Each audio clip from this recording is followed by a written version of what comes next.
আসসালামু আলাইকুম প্রিয় দর্শক, অন্য মঞ্চের আলাপচারিতায় আপনাদের সকলকে স্বাগত জানাচ্ছি। ধন্যবাদ আপনাকে, সেই সাথে আমাদের প্রিয় মুখ রাশেদ হায়দার ভাই এবং আপনার আমজনতার দর্শকদের সালাম, নমস্কার এবং শুভেচ্ছা। আপনাদের সকলকে জানাই আমার আন্তরিক অভিনন্দন এবং শুভেচ্ছা। আপনারা এতক্ষণে হেডলাইন বা ব্যানার দেখে বুঝতে পারছেন আমি কি বলছি, যে ঢাকা শহরে কি চলছে আজ সারাদিন, মানে গতকাল সারাদিন সারা রাত এবং আজকে যে মুহূর্তে আপনারা ভিডিও পাবেন তখনও হয়তো দেখতে পাবেন অনেক কিছুই ঘটছে। শুধু আসলে এটা ঢাকা শহর নয়, সারা বাংলাদেশে কি ঘটছে আসলে এটা নিয়ে আমরা সবাই পেপার, পত্রিকা এবং টিভি নিউজও দেখছি। আপনার গতকাল সারাদিনে 3টা না 4টা জানি বাসে আগুন লাগিয়েছে, নাকি কি একটা ককটেল নাকি ফেটেছে। আবার দেখলাম যে ইনুস কাকার গ্রামীণ ব্যাংকের সামনে নাকি একটা ককটেল ফেটেছে। আবার দেখলাম এনসিপি এর সামনে যেও একটা ককটেল না বকটেল ফেটেছে বলে। আবার দেখলাম একজন যায় খালি হাতে কোনো কিছু ছাড়া উইদাউট এনি প্রোটেকশন একটা বকটেল হাতে তুলছে, এবং সেটা আসলে ককটেল না বকটেল নাকি হ্যাঁ উপরালাই জানে, আমি জানি না, আমরা আসলে নামও জানি না, এগুলো চিনিও না, আমি জীবনও দেখিনি এইসব কি জিনিস। বলে যে এইভাবে ফুটতেছে, তারপরে গাড়ি জ্বলতেছে, মিছিল হচ্ছে। এরপরে শুনতেছি ঢাকা শহরে নাকি আজকে প্রায় 30%-এর উপরে গাড়ি ঘোড়াই কমে গেছে। আর এখন বিভিন্ন জন ইনিয়ে বিনিয়ে বলার চেষ্টা করতেছে যে এগুলা সব পতিত স্বৈরাচারী সরকার, ফ্যাসিস্ট সরকার, শেখ হাসিনার দল, এই ছাত্রলীগ, আওয়ামী লীগ এসব গাড়ি ঘোড়াতে আগুন জ্বালাচ্ছে, ওইখানে বোমা ফাটাচ্ছে। এগুলো সব বিএনপি, জামাত এরা বলার চেষ্টা করতেছে। কিন্তু আসলে আমার মাথায় ঢুকে না যে বাংলাদেশ আওয়ামী লীগ তো নাই সারা বাংলাদেশে, তাহলে এগুলো করবে কি? আমার মনে হয় কি জানেন, এগুলো সব এনএসআই, ডিজিএফআই এরাই করতেছে। কইরা এরা নিজেরা করতেছে, কইরা ধরেন আমাদের উপর দোষ চাপাচ্ছে। কিন্তু দেখেন ভাই, আমরা হচ্ছে যে আওয়ামী লীগ একটা গঠনতান্ত্রিক দল, সুস্থ দল, এবং তারা মানুষের উপকারে আসে, সবসময় নিয়মতান্ত্রিক আন্দোলন করে। এসব জ্বালাও পোড়াও ভাই সেই 17 বছর ধরে তো বিএনপি জামাতই করছিল জ্বালাও পোড়াও, এখনো তারাই করতেছে। কারণ এনএসআই, ডিজিএফআই এর ভিতর তো সব তাদের লোক, জামাতি লোক, তারাই হয়তো করতেছে, কইরা আমাদের উপর দোষ চাপাচ্ছে। তবে দেখবেন আমি কিন্তু এখন পর্যন্ত বলি নাই যে ওইখানের গাড়ি, এইখানের গাড়ি, ওখানে বোমা, এখানে বোমা, এগুলা ছাত্রলীগ, আওয়ামী লীগ বা আমরা করছি, এটা আমি বলি নাই। আপনি যে কথাটা আলোচনায় আনলেন, সারা বাংলাদেশে এই বিষয়টা নিয়ে যারা রাজনীতি বোঝেন, যারা বোদ্ধা, তারা সকলেই চিন্তিত এবং ব্যথিত, মর্মাহত, বিস্মিত। আমরা অবাক হয়ে লক্ষ্য করলাম যে শুধু এখানে কিন্তু শুধু আমেরিকার দিবস পালন করা হয় নাই, এই বাংলাদেশে কিন্তু পাকিস্তান দিবসও পালন করা হয়েছে, আমরা দেখেছি। এখন দেখতেছি ঠিক যখন তারা তেহরানে ইরানের নিহত হওয়া যে খোমেনি, ইরানিদের যে নেতা, তার জানাজায় তারা অংশগ্রহণ করলো একই সাথে। সরকার এবং সরকারের বিরোধী দল, মানে সরকারি বিরোধী দল বলি নাই, সরকারি বিরোধী দল একই সাথে জানাজায় গেল। তাকে মেরেছে কে? আমেরিকা এবং ইসরায়েল। বাংলাদেশে আমরা দেখেছি ছাত্র শিবির, মানে যার বিয়ে তার খবর নাই, পাড়াপড়শির ঘুম কামাই। বাংলাদেশে অলরেডি শিবির তার গায়ে বানা জানাজা পড়ে ফেলেছে, তারপর আবার জামাত সেখানে গেল জানাজা পড়তে। যাই হোক, তার ব্যাপার তারা গিয়েছে। অদ্ভুত ব্যাপার, তার পরের দিনের যে ঘটনাটা ঘটলো, যে বাংলাদেশের পবিত্র সংসদের দক্ষিণ প্লাজায়, মহান সংসদের দক্ষিণ প্লাজায় আমেরিকার দিবস পালন করা, স্বাধীনতা দিবস, জাতীয় দিবস পালন করা হলো। আমরা দেখলাম, আপনি যাদের নাম বললেন তারা হচ্ছে এই রাষ্ট্রের অতি গুরুত্বপূর্ণ ব্যক্তি, নয় শুধু গুরুত্বপূর্ণ ব্যক্তি, অতি গুরুত্ব আমরাও পেয়ে যেতে পারি, কিন্তু অতীব গুরুত্ব আমাদেরও আছে, আমরা দেশের নাগরিক, কিন্তু তারা সকলে মানে অতীব গুরুত্ব এবং তাদের সাংবিধানিক পদ পাওয়া। যেমন আপনি বললেন বিরোধী দলীয় চিফ হুইপ, তারপরে আপনার সহকারী স্পিকার, স্বরাষ্ট্রমন্ত্রী, পররাষ্ট্রমন্ত্রী। আমার এখন রুমিন ফারহানার কথাটা মনে পড়ছে। তিনি নাকি বলেছিলেন যে বাংলাদেশের প্রধানমন্ত্রী লন্ডনের, পররাষ্ট্রমন্ত্রী আমেরিকার, স্বরাষ্ট্রমন্ত্রী ভারতের, বিরোধী দল পাকিস্তানের। তাই যদি হয়ে থাকে তাহলে তো ঠিকই আছে, কারণ এই দেশটা তো আর বাংলাদেশ নেই। তবে আমি অবাক হয়ে গেলাম যে এই দেশটা কি এখন আমেরিকা হয়ে গেল, নাকি বাংলাদেশ আমেরিকা হয়ে গেল, না আমেরিকা বাংলাদেশ হয়ে গেল, এটা আমি বুঝতে পারলাম না। এখন কি আমেরিকানরা রোহিঙ্গাদের মতো বাংলাদেশি পাসপোর্ট পাবে, নাকি বাংলাদেশিরা আমেরিকানের মতো পাসপোর্টধারী হবে, বুঝে উঠতে পারলাম না। সবচেয়ে হাস্যকর ব্যাপার এবং উদ্বেগের বিষয় একই সাথে, এখানে পাকিস্তান দিবস পালন করা গেল, এখানে আমেরিকার দিবস পালন হলো, স্বাধীনতা দিবস। ধরেন কালকে যদি আমি আর রাশেদ ভাই আসলেন ফ্রান্সের দিবস পালন করতে, আমি আসলাম ভারতের দিবস পালন করতে। রাশেদ ভাইয়ের হয়তো একটু গালাগালি করবে, কিন্তু পুরো বাংলাদেশ হই হই রই রই পড়ে যাবে। এই যে দেখো ভারত বাংলাদেশ দখল করে ফেলেছে, অখণ্ড ভারতে ঢুকে পড়েছে বাংলাদেশ, কিন্তু এখন কেউ বলতেছে না এটা অখণ্ড পাকিস্তানে ঢুকে যাচ্ছে, অথবা বলে ফেলছে না এটা এখন আমেরিকার গোলাম হয়ে যাচ্ছে। কারণ আমেরিকার তো এত পাগল হয় নাই আমাদের নিয়ে যাবে, আমাদের গোলাম হিসেবে তারা ট্রিট করতে পারে।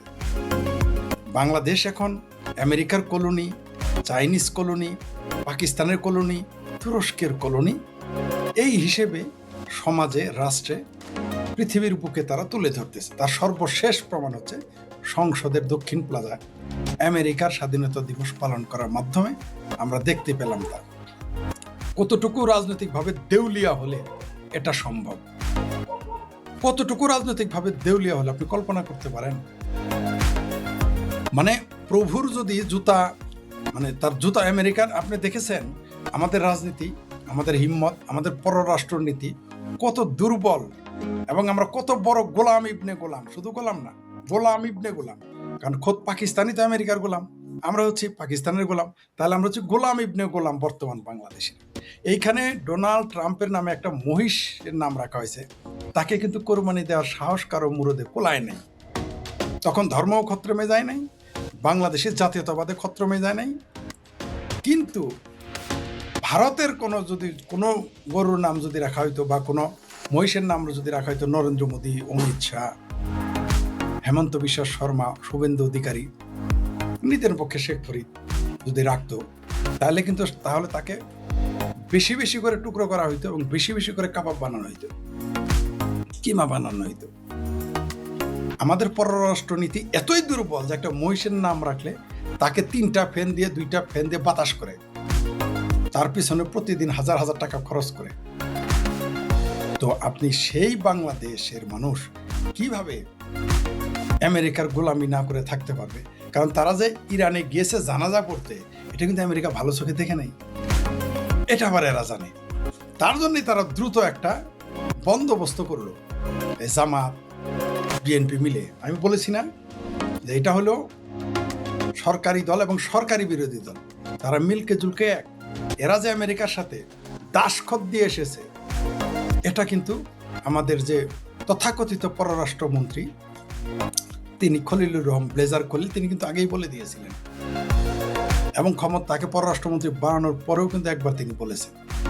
তো আমাদের আসলে এখন রাজনৈতিক মেরুদণ্ড নাই, আমাদের কূটনীতি নাই। কারণ গোলাম উচ্চতায় যত বড় হোক, প্রশস্ততায় যত বড় হোক, বা যত সুন্দরী হোক, গোলামই থাকবে। গোলামের কোনো ক্ষমতা নেই। এই গোলামি প্রমাণ করার জন্য ওই যে মুসলেকা সরকার, যে আমি নামটা দিয়েছিলাম প্রথমে, এই সরকারকে আমি প্রথম বলি যে এটা মুসলেকা সরকার। এই মুসলেকা সরকার আবার প্রমাণ করে দিল যে তারা যে আমেরিকার গোলাম, সেটা প্রমাণ করার জন্যই তারা ওই কাজটা করেছে। যে বাবা গো আমরা চাইনাতে গিয়েছি, বাবা গো আমরা ইরানে গিয়েছি, আমরা কিন্তু তোমারও গোলাম, মানে আমেরিকার গোলাম, এটা বোঝানোর জন্যে তারা এই কাজটা করবে। তবে আপনাকে বলে রাখি, আমি কিন্তু বাংলাদেশে যেদিন মুক্তিযুদ্ধের পক্ষের সরকার আসবে, ভারতের স্বাধীনতা দিবস আমি পালন করব বাংলাদেশে। তখন দেখবেন আমাকে কি গালাগালিগুলোই না করে। কিন্তু এখন কিন্তু সব চুপ, মসজিদের মোল্লা চুপ, সিংকু বামেরা চুপ। শুনলাম যে সিংকু বামেরা নাকি কেউ একটু প্রতিবাদ করেছে যে কেন বাংলাদেশে আমেরিকার স্বাধীনতা দিবস পালন করে। তারা বুঝাই দিল আমি ইরানে যতই যাই, চাইনাতে যতই যাই, যত চুক্তি করি, আমেরিকা আমি তোমার গোলাম, এটা বলে দিয়েছে। পাশাপাশি ভারতেরও ভয় দেখাইতেছে যে ভারত, আমাদের পাশে কিন্তু ইরান আছে, আমাদের পাশে চাইনা আছে, এই দেখে আমেরিকাও আছে, গোলামি করে প্রমাণ করে দিতেছে। কিন্তু এটা যে বুমেরাং হয়ে যাবে, এখন এটা কিন্তু সরাসরি রাষ্ট্রদ্রোহী, অর্থাৎ রাষ্ট্র নিজেই রাষ্ট্রদ্রোহী কাজ করে। পৃথিবীতে এই ধরনের ঘটনা ফরিদ ভাই, তাহলে বিষয়টা একটু তাহলে অন্যদিকে যাই। সেটা হলো, এই যে বললেন বিষয়টা মার্কিন যুক্তরাষ্ট্র ভালো চোখে দেখছে না, তো ইরান কি যে চায়নার কাছে আশা করছেন যে বাংলাদেশের ওই তিস্তা ব্যারেজ করে দিবে, ওদিকে কি করিডোর বানাবে, আমাদের কি বলে মংলা বন্দরে বিনিয়োগ করবে, আরো কিছু প্রজেক্ট তো আছে 11টা। তো এই চায়না কি বিষয়টাকে কি ভালো চোখে দেখবে? শোনেন, আমাদের গ্রামে গঞ্জে একটা কথা আছে, দো দিল বান্দা কালেমা চোর, না পায় বেহেস্ত না পায় গোর। বাংলাদেশের দশা হবে তাই। আর একটু পরিষ্কার করে যদি বলি, একসাথে দুই নৌকায় পাড়া দেওয়া যাবে না, দুই পাড়া খাওয়া যাবে না। তো চায়নাকে খুশি করতে চেয়েছে, ইরানকেও খুশি করতে চেয়েছে, আমেরিকাও খুশি করতে চেয়েছে, আবার ভারতকেও খুশি করতে আবার 1000 কেজি আমও পাঠিয়েছে। তো এইরকম কূটনীতি, এটাকে যদি আপনি মনে করেন যে আমি মিলেমিশে থাকতেছি, এটা মিলেমিশে থাকা বলে না, এটাকে বলে কেচোর মতো মেরুদণ্ডহীন। আপনি তাই এরকম করে চলতেছেন। এইটা করে আপনি মন পাবেন না, না আমেরিকার মন পাবেন, না চায়নার মন পাবেন, না ইরানের মন পাবেন। ইরান কিন্তু বিবৃতি দিয়েছিল যে বাংলাদেশ সরকারের ইরানের প্রেক্ষিতে বিবৃতিতে তারা সন্তুষ্ট নয়, প্রকাশ্য করেছে। চায়না বলেছে বাংলাদেশে কোনো বিদেশি শক্তির আভ্যন্তরীণ হস্তক্ষেপ মেনে নিবে না। আমেরিকা বলেছে বাংলাদেশে চায়নাকে ঠেকাতে তারা এসেছে। তার মানে বুঝতে পারতেছেন তো আমরা কোন দিকে যাচ্ছি? আমরা হয়ে গেছি এখন গনিমতের মাল, অথবা গরিবের সুন্দরী বউ সকলের ভাবি হয়ে গেছি। এটার ফলাফল আমাদের জন্য ভালো ফল বয়ে আনবে না। আপনি ছোট দেশ হন, বড় দেশ হন, আপনার মেরুদণ্ড শক্ত থাকতে হবে। আপনি হ্যাঁকে হ্যাঁ বলতে হবে, নাকে না বলতে হবে, চোখের সাথে চোখ রেখে। আপনি যদি মনে করেন গোলামি করে আপনি টিকে থাকবেন, তাহলে পৃথিবীতে সব গোলামেরাই টিকে থাকতে পারবে। গোলামি করে কোনোদিন টিকে থাকতে পারবেন না, কোনো দিনই না। তো বাংলাদেশ যে গোলামির এবং যে মিলিজুলি, যে দোস্তি না জুটে দুশ্মনী না টুটে এই ফাতরামি করবে, ওটা তারা বুঝে ফেলেছে বাংলাদেশের অবস্থানকে। না আপনি চাইনিজ সহযোগিতা পাবেন, না আমেরিকান সহযোগিতা পাবেন। ইরান তো নিজেই দরিদ্র রাষ্ট্র, আরবের পাশে, তা তো সহযোগিতা করার ক্ষমতাই নেই। রইল বাকি ভারত। আপনি ওইখানে আম যতই দেন কোনো কাম হবে না। ভারত কিন্তু বুঝে ফেলেছে আপনার চরিত্র কি, আমার চরিত্র কি, রাশেদ হায়দারের চরিত্র কি, বাংলাদেশ, এগুলো কিন্তু ভারত জানে। ভারত অত্যন্ত সূক্ষ্ম পদ্ধতিতে একেবারেই ধীরে সুস্থে মেপে সে কদম ফেলে। তাকে আপনি যতই চালাকি করেন তার সাথে পারবেন না। আর আমেরিকার সাথে তো পারবেনই না। আমেরিকা তো ধর্মুর্গী করজব এই নীতিতে বিশ্বাসী, তার যখন যা দরকার তা সে করে ফেলবে। বরং আমেরিকাকে আপনি বুঝিয়ে দিলেন যে তিনি এত সে আমেরিকান সরকার দেখলো যে বাংলাদেশকে আমরা যত বড় গোলাম মনে করেছি, এরা তার চেয়ে বড় গোলাম। এটা বরং প্রুভ হয়ে গেল। এবং এর জন্য আমাদের ভুগতে হবে, জাতিকেও ভুগতে হবে, বাংলাদেশের জনগণকেও ভুগতে হবে, দেশকেও ভুগতে হবে। জি, ধন্যবাদ মাসুদ ভাই, আপনাকে, শ্রদ্ধেয় ফরিদ ভাই এবং দর্শক শ্রোতা মণ্ডলীর সকলকেই আন্তরিক অভিনন্দন। আমাদের ফরিদ ভাই যে কথাগুলো বলছে, এই কথাগুলোর সাথে দ্বিমত পোষণ করার কিছুই নেই। আপনি দেখেন, বাংলাদেশ যখন স্বাধীন হয়েছে, এই বাংলাদেশের নরহত্যা, গণহত্যা যা কিছুই ঘটছে, সরাসরি আমেরিকান অস্ত্র যেগুলো পাকিস্তানকে পাঠাইছে, পাকিস্তান সেগুলো দিয়ে চালাইছে।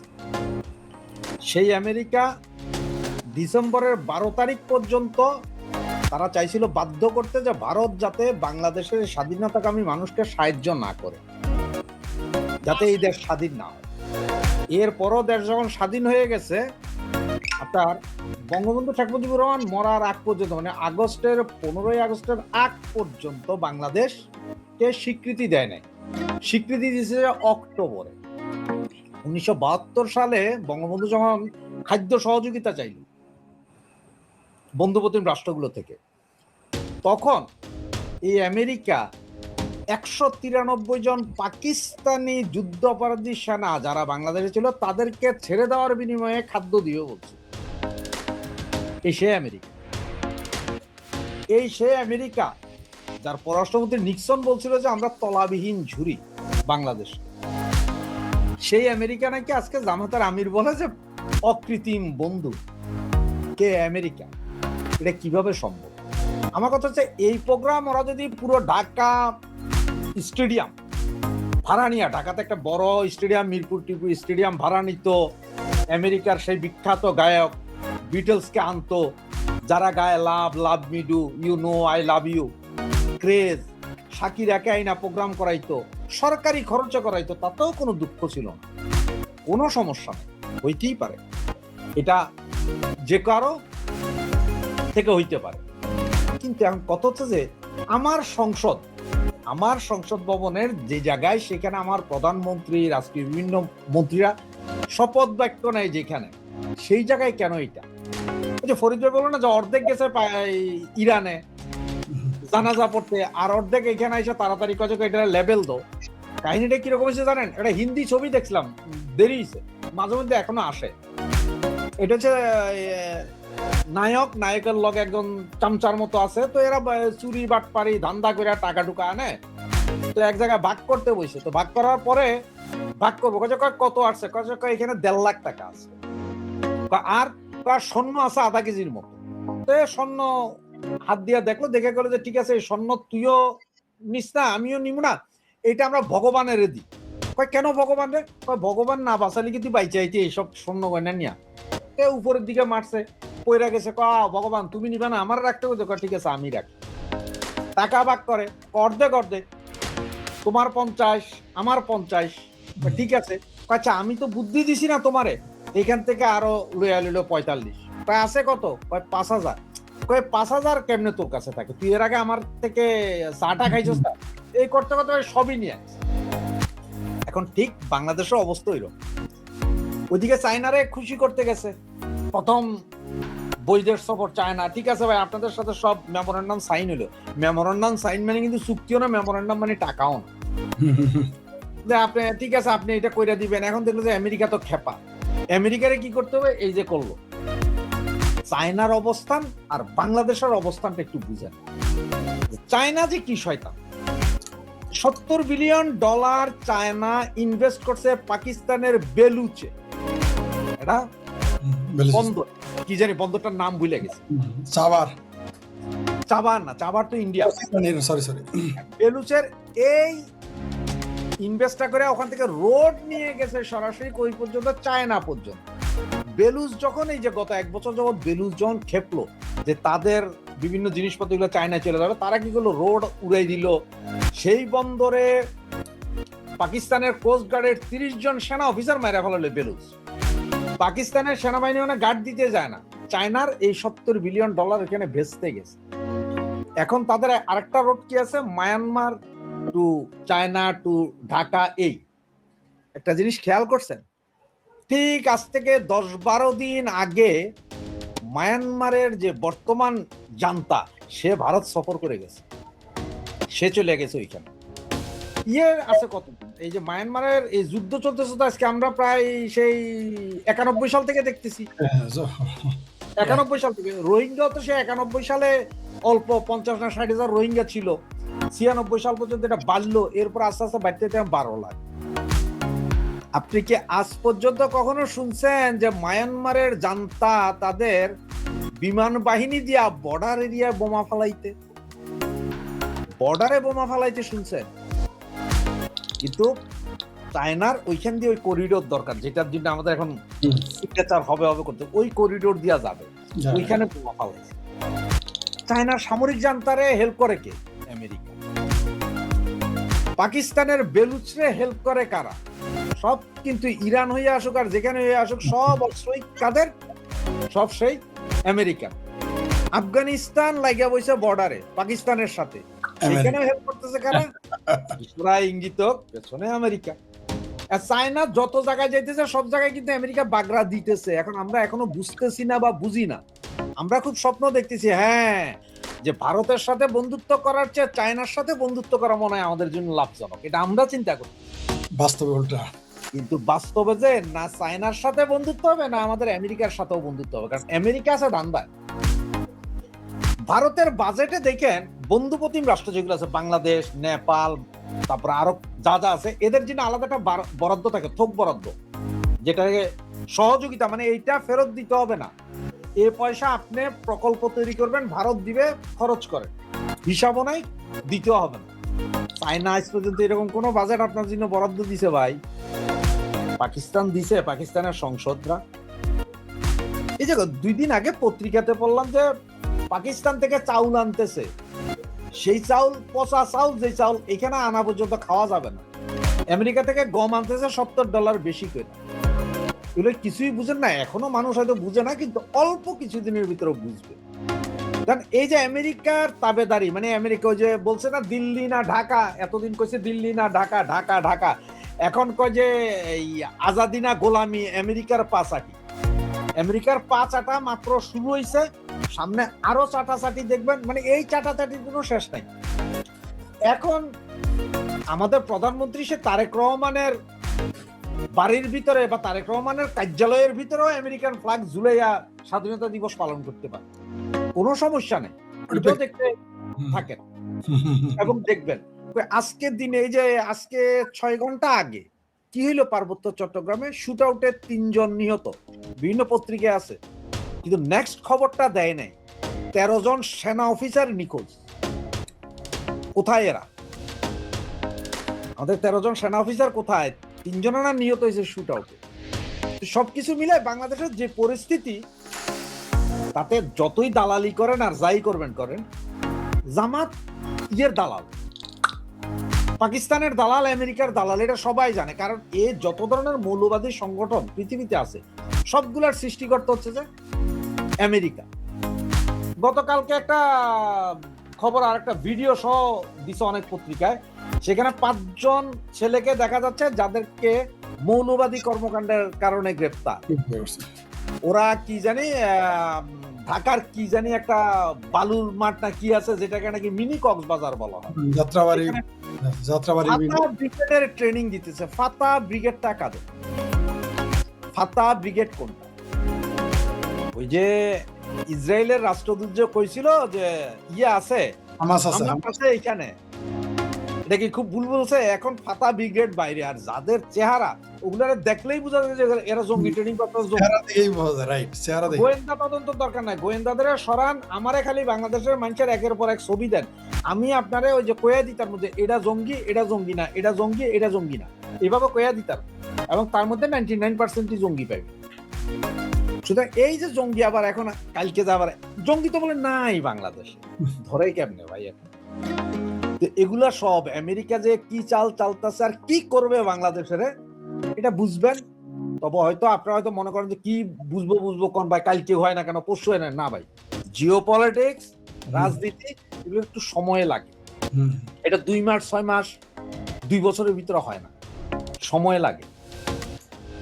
অনেক বছর স্বাধীনতা চিল্লাতে ওই 71 সালে স্বাধীন হয়েছিল, আর মানুষ তো মনে করছে ভাই 9 মাসেই স্বাধীন হয়ে গেছে। না, তার আগে 6 দফা আছে, এর আগে আরো কত কিছু আছে, এগুলো হিসাব করলে বুঝবেন যে কি।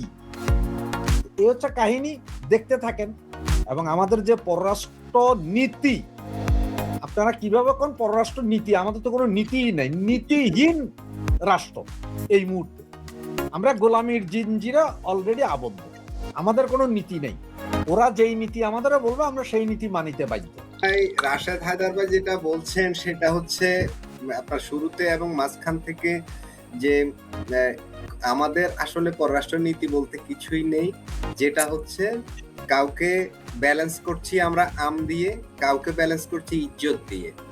মানে মহান জাতীয় সংসদের দক্ষিণ প্লাজায় স্বাধীনতা দিবসের স্পেস দিয়ে, যেটাকে আমি বলছি রাষ্ট্রের ইজ্জত দিয়ে। যাচ্ছেন একদম, যদি আমি এক কথায় বা দুই সেন্টেন্স, না এইটাকে আপনি ইজ্জত বললেন না, যে জাতীয় সংসদ ইজ্জত না, এটা হচ্ছে যে ওই যে স্বর্ণ, ওই যে বাটপারে স্বর্ণ উপরের দিকে ফালাইয়া গেছে, ভগবান আপনি নিবেন না, আমারে দিছেন, ঠিক আছে আমি রাখি। তো এরাও আমেরিকারে আইনা যে স্যার দয়া করে যা করেছি ভুল করেছি পায়ে ধরে মাপসায় আপনাদের জন্য বিশাল প্রোগ্রাম করে দিচ্ছি, প্রয়োজনে স্যার। ফরিদ ভাই আরেকটা কথা বলেছেন, রাশেদ হায়দার আরেকটা কথা বলেছেন, 2 নৌকায় পা দিলে কি গতি হয়। অনেকটা এই রকম যে ব্যালেন্সটা আপনি কাউকে আম দিয়ে করছেন, কাউকে এইচ দিয়ে করছেন, যাকে যেটা হ্যাঁ। দিয়ে করার চেষ্টা করছেন, ফাইনালে নীতিটা কোথায়? তো বর্তমান আপনার এটা সরকার তো এখন দুইটা কাজ রাষ্ট্রনীতি করলে হলো না, এটা তো অনেকটা একদম উপর থেকেই দেখা যাচ্ছে। না, বললাম যে বর্তমান সরকার দুইটা জি, কাজ করলে রাজনাথের ভালো আবার হবে। আসবো। জি বলুন।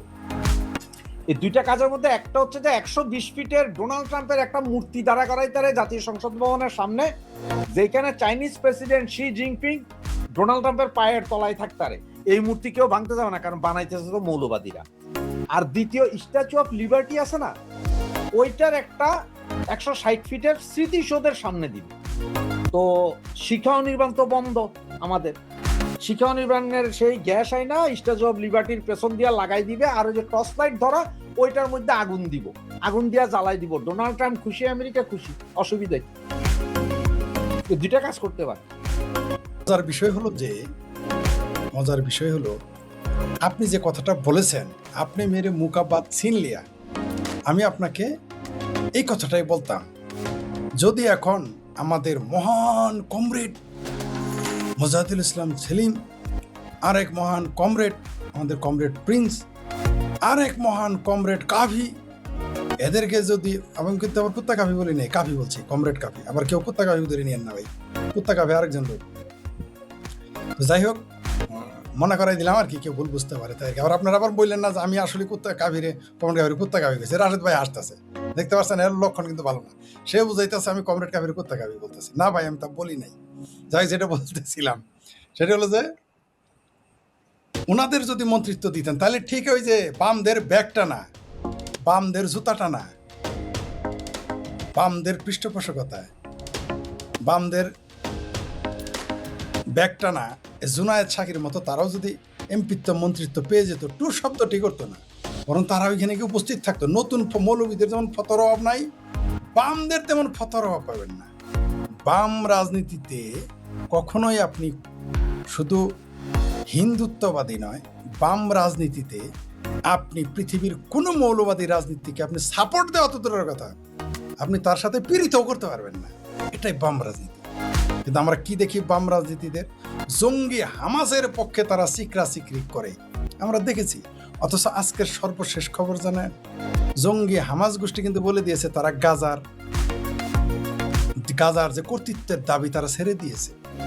সেই তো নদ খসালি, তবে কেন লোক হাসালি।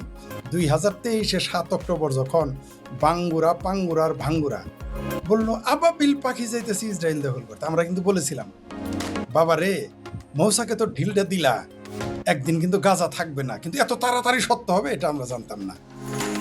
আপনার কথা বলি, যখনই এই মৌলবীদের মতো এদের ফতর অভাব নাই এই বামদের, যদি বামের এখন সরকারে থাকতো, কি সুন্দর চমৎকার একটা বামপন্থের ওই পুঁজি বা কার্ল মার্কসের পুঁজি, মার্কস এঙ্গেলসের আরো বই এনে, সেগুয়ে ভাড়া, তারপর ফিদেল ক্যাস্ট্রো, লেনিন, স্ট্যালিন, মাওবাদী, মাও সেতুং, এদের দিয়ে একটা খিচড়ি পাক করে বলতে, এই যে দেখো এই কারণে যাওয়া যাবে, এই কারণে আমরা গিয়েছি। মৌলবীদের মতো মৌলবীরা দেখেন না এখন জামাত এখন ফতোয়া দিতেছে না আমেরিকার পক্ষে, অথচ এই জামাতের এই মিছিল করেছে, রুশ ভারত মার্কিন ফুরিয়ে গেছে তোদের দিন, স্লোগান দেয় নাই, এই বাংলাদেশে দিছে। তারা কি স্লোগান দেয় নাই তারা হবে তালেবান, বাংলা হবে আফগান? স্লোগান কি দেয় নাই? তারা কি স্লোগান দেয় না যে শিয়ারা কাফের, সেখানে আবার জানাজা করতে যায়? কত বড় বাটপারি! আমেরিকা যাকে মেরে ফেলছে তার জানাজা করে, আবার আমেরিকার স্বাধীনতা দিবস পালন করে। কত বড় বাটপারি জামাতিরা!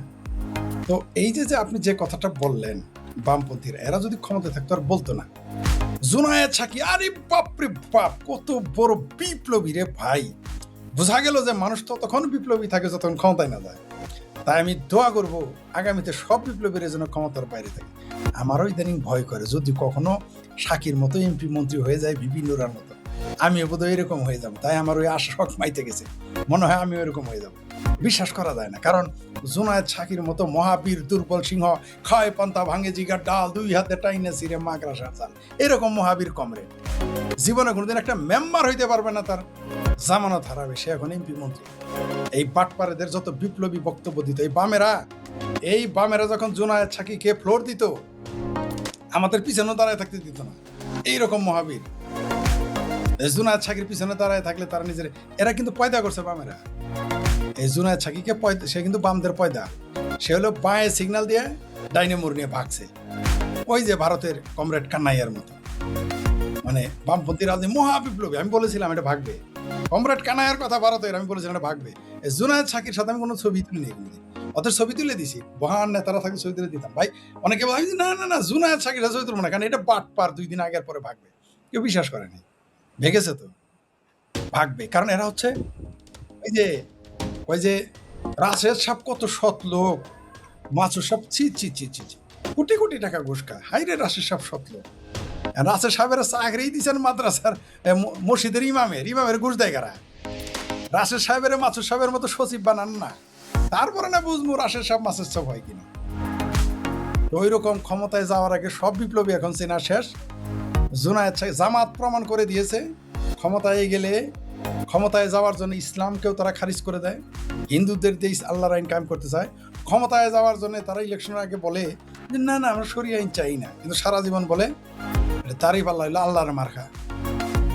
কিন্তু ইউরোপীয় ইউনিয়নের সামনে গেলে না না না আমরা তো শরিয়া আইন চাই না, আমরা গণতন্ত্র চাই। জুনায়েদ সাকিরে দেখলাম ভূতের গলি, ঠিক আছে, নীলক্ষেতের আশেপাশে ভূতের গলি, হোটেল প্লাজা দিকে, ওইখানে হাই রে বিপ্লবী অফিসটা, ভাই বাবা রে বাবা, মহান বিপ্লবী। এখন দেখলাম সেই বিপ্লবী ক্ষমতা পাওয়ার পরেই ঠান্ডা। তার মানে আপনার যখনই ঘুষ খাওয়ার চাকরি দেওয়া হবে তখন আপনার সততা ওই পর্যন্ত শেষ, অর্থাৎ সুযোগের অভাবে সৎ, সুযোগ পেলেই আপনার চরিত্র প্রকাশ হয়ে যায়। যাও একটু ভরসা ছিল সিরাজুল ইসলাম এমেরিটাস অধ্যাপক সিংকু বামে আজম, তিনি আমারও শ্রদ্ধেয়, আমিও তাকে মান্য করি, কারণ তিনি অত্যন্ত পণ্ডিত ব্যক্তি, কোনো সন্দেহ নেই। উনি তার ব্যাগ টেনেছেন, আমি মনে করতাম তার ব্যাগ টানো সৌভাগ্যের কাজ, কারণ সিরাজুল ইসলাম চৌধুরী ব্যাগ টানলেও বাংলাদেশ মন্ত্রী হয়ে যেতে পারে, তারপর এমপি হইতে পারে, তারপর মনে হলো জুনায়েদ সাকি। কিন্তু পাট পারোয়েরা হয় ঠিক চিঙ্কুবামদের মতোই। চিঙ্কুবামেরা সবচেয়ে বড় আমেরিকার বিরুদ্ধে, কিন্তু এখন সব আমেরিকার দালাল।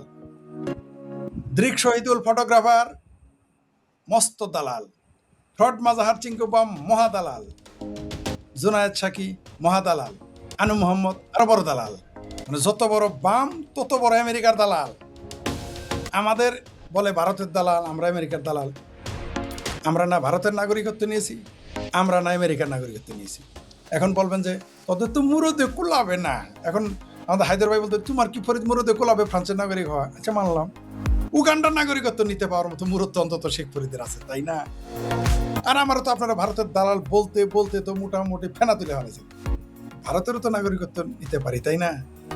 কিন্তু আমরা কিন্তু যাই নাই, আমরা নাগরিকত্ব নেব না। আমরা বসবাস করতে পারি, ভ্রমণ করতে পারি, অন্য দেশে নাগরিকত্ব আপাতত নেওয়ার কোনো চিন্তা নেই, আপাতত না, কোনো সময়, যদি বাংলাদেশ আমার পাসপোর্ট বাতিল না করে। কিন্তু যারা আমাদের দালাল বলেছে তারা আমেরিকায় পয়সা সিংকুবাম লেখে আমি আমেরিকার দালাল। যেই দিন আপনাকে ভবিষ্যৎবাণী করে দেই আমি আপনাদের দুইজনকে, আর এই মুহূর্তে যারা দর্শক রয়েছেন তাদের সাক্ষী রেখে, এই আমেরিকা কিন্তু একদিন ভারতের সাথে দোস্তি হয়ে যাবে, একটা পাক্কা দোস্তি। হাউডি মোদি স্লোগান দিয়েছিল আমেরিকা, নরেন্দ্র মোদি তাকে বলছে আমার বন্ধু, বাইডেন বলেছিলেন আমার ভাই, জাপান বলেছে আমার ভাইয়া, বলে নাই কয়েকদিন আগে বলছে। আবারও কিন্তু ওই আমেরিকার প্রেসিডেন্ট কিন্তু নরেন্দ্র মোদিকে ভাইয়া বলবে, লিখে রাখেন, মিল হয়ে যাবে। তখন দেখবেন এদের মসজিদের মিম্বর, তারপরে বাইতুল মুকাররম, শাহবাগ, আর দেখবেন পল্টন মুক্তি ভবনের সামনে আমাদের মহান কমরেডরা কি চেঁচামেচি করে। এখন সব ঠান্ডা, কারণ কি জানেন? কারণ এখন তো আওয়ামী লীগ বিরোধী অবস্থানে আছে, ভারত বিরোধী অবস্থানে আছে আমেরিকা। তাই বাংলাদেশের সব মুসলমান চুপ, এই বাটপার মুসলমান, এই জন্য এদের নাম দিয়েছি আমি বাঙ্গু। পাকিস্তানের মুসলমান নাম দিয়েছি পাঙ্গু, ভারতের মুসলমান নাম দিয়েছি ভাঙ্গু। কারণ এই পাঙ্গু পাঙ্গু আর ভাঙ্গুরা ভারত বিরোধিতা করলেই কেবল তাদের কাছে সবাই। মানে আপনি দেখেন চায়না নিয়ে কিন্তু কেউ কথা বলেন।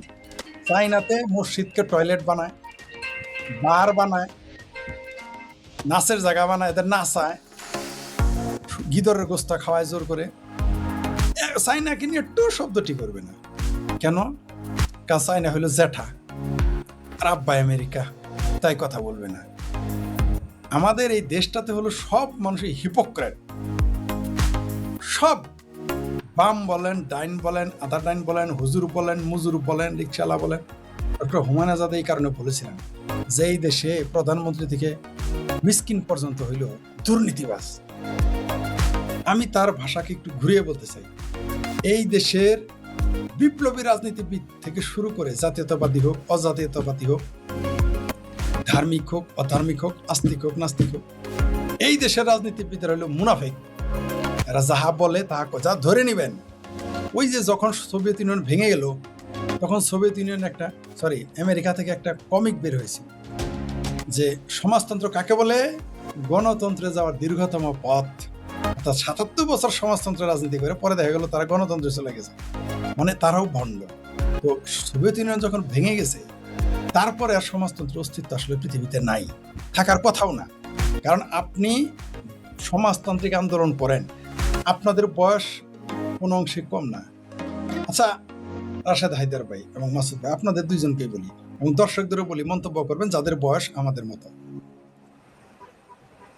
কবে আপনি লাস্ট শুনেছেন বামপন্থীরা বলেছে এই দেশের সমাজতন্ত্র কায়েম করব? আমি গত 30 বছরে কারো মুখ থেকে শুনি নাই। কেউ যদি শুনে থাকেন আমাকে জানাবেন। আমি বহুবার বামপন্থীদের মিছিলে, অসংখ্য মিছিলে অংশগ্রহণ করেছি এবং করিয়েছি। আমি শুনি নাই কোনোদিন সমাজতন্ত্র কায়েম করব বলে। গণতন্ত্র কায়েম, আরে ভাই তুমি করতেছো সমাজতান্ত্রিক রাজনীতি, গণতন্ত্র তার নামে যাক, তোমার সমস্যা কি? তোমার সমস্যাটা কি? গণতন্ত্র এই দেশে না থাকলে তোমার সমস্যা কি? তুমি তো সমাজতান্ত্রিক রাজনীতি চাও, সমাজতান্ত্রিক আন্দোলন করতেছো। ভারতের বামপন্থীরা হলো আরো বড় বদমাইশ। বিপ্লব, ইনকলাব, মার্ক্সবাদ জিন্দাবাদ, মাওবাদ পায়ন্দাবাদ। কিন্তু এরা কয় আমরা গণতন্ত্র করো। আরে বেটা, তুমি গণতন্ত্র রক্ষা করার কি? তুমি, তোমার ম্যানিফেস্টোতে লেখা আছে তুমি সমাজতান্ত্রিক। আমার টিকিট, গাড়ির টিকিট আমার লেখা আছে আমি যাবো হইলো কমলাপুর থেকে চিটাগাং। ভাই আমি রাজশাহী ট্রেনে কেন? পদ্মার ওইদিকে টিকিট, জামালপুর দিয়ে কেন? টাঙ্গাইল দিয়ে আমার গাড়ি যাবে কেন? আমার গাড়ি তো যাবে নরসিংদী, সিলেটের দিকে যাবে না, চিটাগাঙে যাবে। আমার জায়গা তো চিটাগাঙের দিকে ভাই। ওই চিটাগাং, আমার টিকিট হলো রাজশাহীর, আমি গাড়িতে উঠছি চিটাগাঙের ট্রেনে। ফাইজলামি? আপনি বলতেছেন আমি রাজশাহী যাবো, আপনি চিটাগাঙের গাড়িতে কেন? চিটাগাং দুইটা তো দুই দিকে এরকম। ভারতের বাম এদের একটা বাটপারি আপনাদের বলি। এদের তো কপি, এরা কাট কপি পেস্ট। এই বামপন্থীর উপরে বিপ্লবী, ভেতরে টোটালি বদমাইশি, মোল্লাদের মতো। যে হায় আল্লাহ আমেরিকা ধ্বংস করে দাও, এটা আসর নামাজের সময় বলে। মাগরিব এশা নামাজ পড়ে বাড়িতে যাক, আল্লাহ সকালবেলা এম্বাসিতে যায় গেলে যেন আমার আল্লাহ গো আমি তাহাজ্জুদ নামাজ পড়ব, আমারও তুমি আমেরিকার ভিসাটা দিও। বামপন্থীরাও তাই, সারাদিন বিপ্লব বিপ্লব। আরে ভাই তুমি যাবা রাশিয়া, তুমি যাবা কিউবা, তুমি যাবা চায়না, মোল্লারা যাবে আফগানিস্তান, মোল্লারা যাবে পাকিস্তান, মোল্লারা যাবে ইরান, কমিউনিস্টরা যাবে উত্তর কোরিয়া। সব যায় দেখি রাসেল ভাই ফ্রান্সে যায় আরেক বিরাট বিপ্লবী কমরেড পিনাকি গিয়ে বসে আছে। তাও আবার পিনাকি এখন জামাতের আধ্যাত্মিক গুরু, জামাতের পিরানে পীর দস্তগীর হয়ে গেছে। আবার দেখেন আমাদের যিনি ওই যে আরেক তার প্রতিবেশী আমাদের হায়দার ভাইয়ের, সেটা হলো আতম ব্যাপারী ডক্টর ইউনূস। বাংলাদেশে এসে ইসলাম কায়েম করতে আছে, তিনি আবার সমকামীদের প্রতিষ্ঠানের উপদেষ্টা। মজার না? তিনি বাংলাদেশে গান নিষিদ্ধ করেন, তার মেয়ে আবার অপেরা গায়ে বেড়ায়। কি কণ্ঠ রে ভাই, অত্যন্ত চমৎকার তার মেয়ে গান গায়, অপেরা, কত সুন্দর তার কণ্ঠ। কিন্তু বাংলাদেশে তিনি গান নিষিদ্ধ করে ফেলেন। মানে কত বড় বাটপার! এই যে আমাদের হায়দার ভাইয়ের প্রতিবেশী, কত বড় বাটপার ইউনূস। তার মেয়ে ওইখানে সমকামী আন্দোলন করবে, বাংলাদেশে বলবে যে বিয়া 2টা করো, হাঙ্গা 2টা করো। আবার তার আরেক প্রতিবেশী আছে ল্যাংটা সুলেমান পিনাকি ভট্ট, সে আবার দেখি কোরআনের পাখির জন্য তার হৃদয় ভেঙে চুরমার হয়ে যায়, কোরআনের পাখির জন্য। এই ভণ্ড আবার কিছুদিন আগে গণজাগরণ মঞ্চে, তিনি ছিলেন নেতা, আমরা ছিলাম কর্মী। আমাদের মহান নেতা ছিলেন গণজাগরণ মঞ্চ এই প্যানিক ভট্ট, পিনাকি ভট্ট। সাইদিরে জেল দেওয়াইলো, গোলাম আজমের জেল দেওয়াইলো, নিজামিরে ফাঁসি দেওয়াইলো। আর আমরা হয়ে গেলাম ভারতের দালাল, তার কর্মী হয়ে। উস্তাদ হয়ে গেল জামাতিদের নেতা, দেশপ্রেমিক, আমরা শিষ্যরা হয়ে গেলাম ভারতের দালাল। মানে আমার মাথায় ঢুকে না ভাই, বাংলাদেশের মানুষের আকল কমে গেছে নাকি আল্লাহ আকল উঠিয়ে নিয়ে ভগবানের কাছে দিয়ে দিছে, আর ভগবান সেই আকল নিয়ে গড়ে দিয়ে দিছে কিনা আমি বুঝে উঠতে পারতেছি না। আমার মাথায়, আর এই দেশের বুদ্ধিজীবীরা তো হলো চরম টাউট। বামপন্থীদের কথা, মোল্লাদের কথা বললাম, এরা তো বদমাইশ, কোনো সন্দেহ নেই। এই দেশের বুদ্ধিজীবীরা হলো আরো বড় টাউট। এরা যখন আওয়ামী লীগ ক্ষমতায় থাকে তখন তাদের গণতন্ত্র দরকার, তখন তাদের ধর্মনিরপেক্ষতা দরকার, তখন তাদের সুশাসন দরকার, তখন তাদের আইন আদালতের সঠিক নিয়ম কানুন দরকার, তখন তাদের রাজনৈতিক অধিকার দরকার, বাক স্বাধীনতা দরকার। কিন্তু যেই না আওয়ামী লীগ বিরোধী দলে বা আওয়ামী লীগ নাই, তখন এগুলো কিছুই দরকার হয় না। তখন ইরানের খোমেনিও তাদের কাছে খুব বড় গণতান্ত্রিক নেতা হয়ে যায়। অদ্ভুত ব্যাপার, এই দেশের বুদ্ধিজীবী বাটপারেরা দেখেন মাদ্রাসায় এত বলৎকার হয়, কেউ শব্দটি করে না কোরআনের পাখি প্যানিক ঘটনা। এর সঙ্গে এইখানে সব ইসলামী তৌহিদি জনতা, বড় বড় ইসলামী মর্দে মুজাহিদ, সব গাজী, সব হলো গাজী হয়ে গেছে, যুদ্ধ ছাড়াই গাজী। কেউ শহীদ হয়ে আবার জিন্দা শহীদে ফিরে আসে। কিন্তু মাদ্রাসার কোরআনের পাখিদের যে বলৎকার হয়, 4-8 বছরের ছাত্রকে 4-8 জন মিলে বলৎকার করে, কেউ টু শব্দটি করে না। মানবাধিকার সংস্থা টু শব্দটি নেই।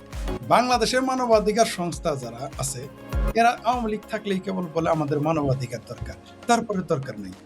তা আমি এই জন্য দোয়া করতেছি আওয়ামী লীগের আসলে ক্ষমতায় আসা দরকার, কারণ তাইলে এই বাংলাদেশের বুদ্ধিজীবীদের চেতনা, জজবা উপচে পড়বে, তাহলে গণতন্ত্রের প্রয়োজন হবে। গণতন্ত্র কি আমরা বুঝতে পারবো। এই আপনার আহমদ সফর মাজারের খাদেম সলিমুল্লাহ খান বলেছিলেন, ধর্ম নিরপেক্ষতা ছাড়া গণতন্ত্র হয় না। এই কথাটা যদি আমি শেখ ফরিদ বলি, আমি হয়ে যাবো কাফের, ভারতের দালাল, হিন্দুর দালাল, শেখ হাসিনার দালাল, আওয়ামী লীগের দালাল, নরেন্দ্র মোদীর দালাল, বিজেপির বাংলাদেশ শাখার সভাপতি আমি, বিষয়টা এরকম। কিন্তু এটা সলিমুল্লাহ খান বলেছেন, আমি বলিনি। আমি ভাই ধর্ম নিরপেক্ষতায় বিশ্বাস করি না। আমি মানুষে মানুষে বিশ্বাস করি। মানুষ যখন মানুষের মূল্যায়ন করবে, এগুলো তো যেমন ওই যে নারীবাদ বলে, আমি মানবতাবাদী হলে তো এমনি নারীবাদ হয়ে যাই। আমি যদি মানবতাবাদী হয়ে যাই, তাহলে তো নারীর প্রতি সম্মান এমনি আসবে। তো যাই হোক, যারা নারীবাদের জন্য আন্দোলন করে তাদের প্রতি আমার শ্রদ্ধা আছে, যারা ধর্ম নিরপেক্ষতার আন্দোলন করে শ্রদ্ধা আছে মানুষকে বোঝানোর জন্য। কিন্তু মানবতাবাদী যদি আপনি হয়ে যান, তাহলে তো আপনার হায়দার ভাই কি কালার, কি রঙের, কি ধর্মের, কি বর্ণের আমার যায় আসে না। আমরা সব মানুষ, মানবতাবাদী। তো আমাদের এখানে যারা আছে, এর হলো বামের, হলো আবারও বলি, এর হলো ভণ্ড, এদের ক্ষমতা দেন। এই বামদের জামাত ইসলামের সাথে জোট করে ক্ষমতায় গেলেও আর যাইতে হবে, যাই বলবে তখন বাংলাদেশ তৈরি ঠিক হয় না। ওই যে দেখেন না, মহিউদ্দিন এক বাটপার আরেক বাম বলেছে কি, যে পাকিস্তান আমলে বাংলাদেশে দুধের নহর বসতো, মদের নহর বসতো, সোনা দানায় মোড়া থাকতো টয়লেট এই পাকিস্তানে, পূর্ব পাকিস্তানে। এই তার স্বাদের পাকিস্তান ভেঙে ফেলেছে সোভিয়েত ইউনিয়ন আর ভারত ষড়যন্ত্র করে। শুধু একটা কথাই বলা বাদ রাখছিল যে 71 সাল পর্যন্ত, 1947 সালের 14ই আগস্ট থেকে শুরু করে 1971-এর 16ই ডিসেম্বর আগের দিন 15ই ডিসেম্বর পর্যন্ত বাংলাদেশে বেহেশতের হুরিরাও ছিল 16ই ডিসেম্বর থেকে গায়েব হয়ে গেছে। এটাই শুধু বলা বাদ রাখছে।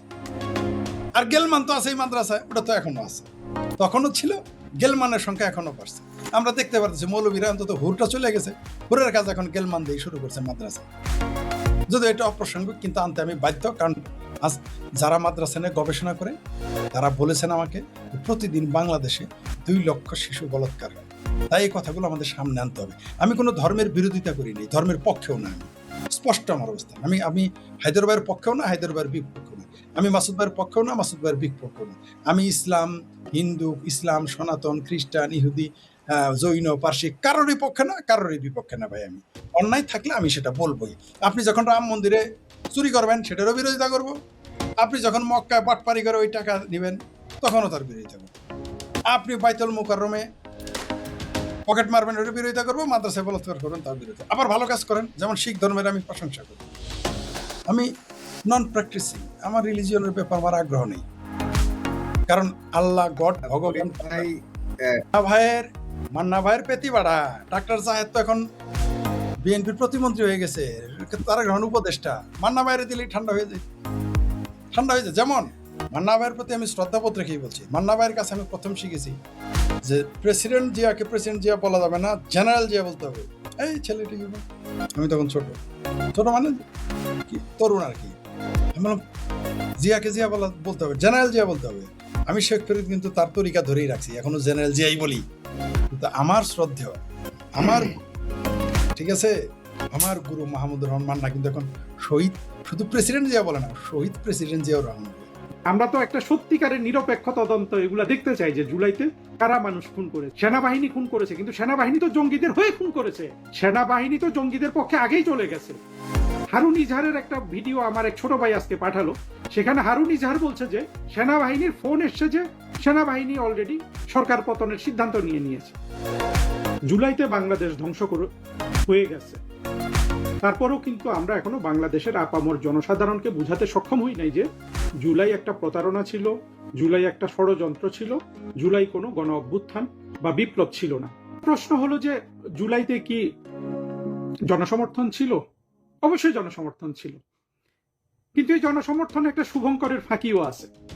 আপনি কিন্তু সংখ্যা দিয়েই, আপনি সাধারণ তথ্য দিয়েই আপনি প্রমাণ করতে পারবেন জুলাইতে কিভাবে জনসমর্থন ছিল।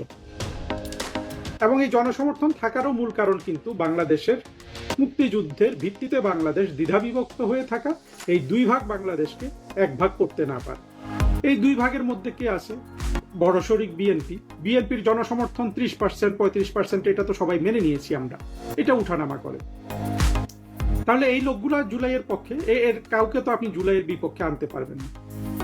জামাত জুলাইয়ের পক্ষে, আর আওয়ামী লীগের জানার বা অজানায় যত হেফাজত ইত্যাদি গড়ে উঠেছে সবাই জুলাইয়ের পক্ষে। ফলে জুলাইয়ের জনসমর্থন আসলে বিষয়টা এমন নয় যে এই আন্দোলনে লোকজন ঝাঁপিয়ে পড়েছে।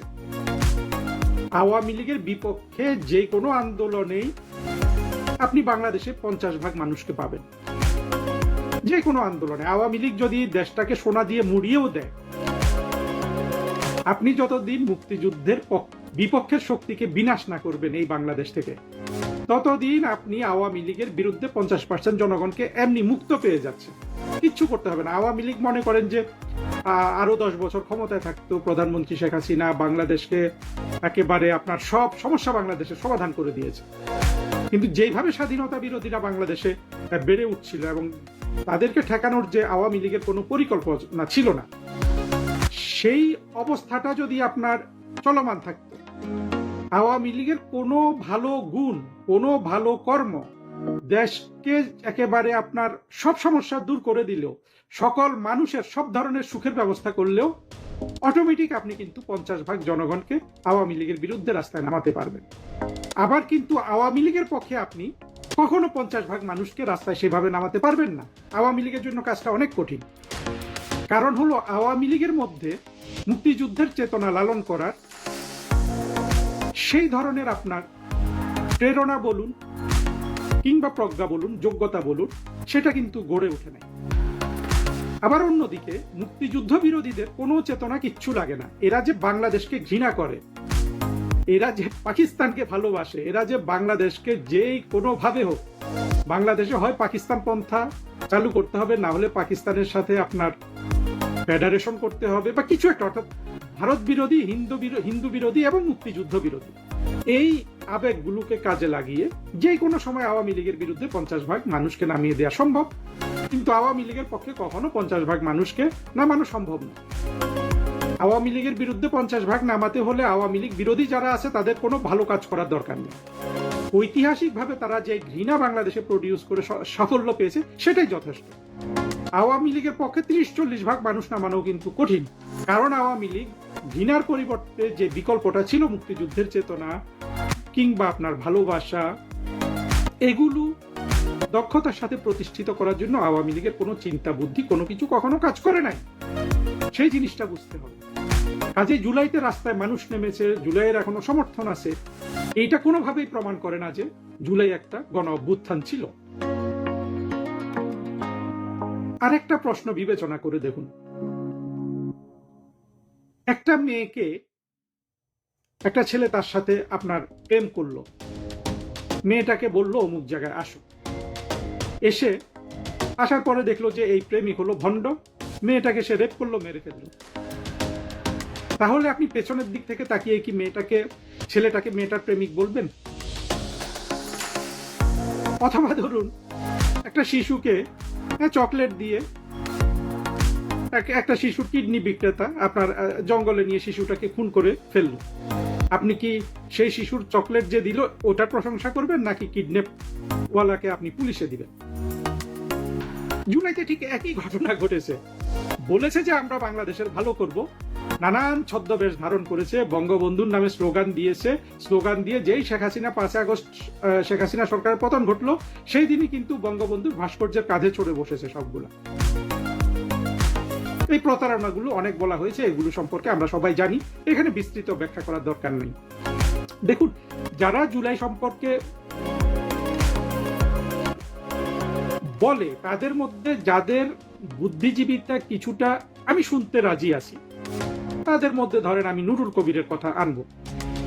অন্তত নুরুল কবিরের মধ্যে এতটুকু সচেতনতা দেখা যাচ্ছে, এই জুলাই উত্থানের পতনের পর বাংলাদেশে কিন্তু কেউ বসবাস করতে পারবে না জুলাই উত্থানকারী সেই বুদ্ধিজীবীরা, সেই সলিমুল্লাহ বলুন, ফরহাদ মজার বলুন, ওরা এটা ধরেই নিয়েছে যে ওরা এই আরেক বাংলাদেশ, এই জুলাই জঙ্গিদের পতন এবং জুলাই উত্থানের পতনের পর সেই বাংলাদেশ আর ওদের থাকবে না। এরা ধরে নেওয়াতেও কিন্তু এদের প্রচারণা এতটাই কঠোর, অর্থাৎ পুরো জুলাই তো পুরো বাংলাদেশের বুদ্ধিজীবী শ্রেণীকে গ্রাস করেছে। বুদ্ধিজীবী মানেই হলো জঙ্গি গোষ্ঠীর পৃষ্ঠপোষকতা। সত্যিকারের মুক্ত বুদ্ধির বা উদার বুদ্ধিজীবী তো বাংলাদেশে আওয়ামী লীগ তৈরি করে নাই, আওয়ামী লীগকে তো সেই দোষ দিতেই হবে। বিপরীতটা কিন্তু জামাত সঠিকভাবে তৈরি করেছে। যেগুলো মুক্তিযুদ্ধের পক্ষে কথা বলতো সেগুলাকেও মুক্তিযুদ্ধের পক্ষে ধরে রাখার প্রয়োজনীয়তা আওয়ামী লীগ বোধ করে নাই। যেমন সলিমুল্লাহ খান, পয়সা দিয়ে কিনা যায় বা যে সুনাম দিয়ে কিনা যায়, কিংবা আপনার জনপ্রিয়তা ধার দিয়ে কেনা যায়, সেইভাবে কিনে ফেলেছে সলিমুল্লাহ সহ সবাইকে। আপনি আমাকে একটা অ্যাক্টিভিটিস দেখান তো আওয়ামী লীগের, সেটা আওয়ামী লীগ করেছে? করে নাই তো। আওয়ামী লীগকে তো তার খেসারত দিতে হয়েছে জুলাইতে, কিন্তু সেই সাথে তো বাংলাদেশও খেসারতটা দিল। যা হোক, মূল প্রসঙ্গে ফিরে আসি। একমাত্র নুরুল কবিরের মধ্যে আমার কাছে মনে হয় যে তার একটা সচেতনতা আছে যে জুলাইয়ের পতন হলেও, মানে জুলাইয়ের পতন বলতে শেখ হাসিনার পতন না, জুলাইয়ে যারা উত্থিত হয়েছে তাদের পতনের পরেও যে বাংলাদেশে বসবাস করতে হবে, এই সচেতনতাটুকু আমি নুরুল কবিরের মধ্যে দেখি। সেই নিয়ে বিনিয়ে অনেক কথা বলে।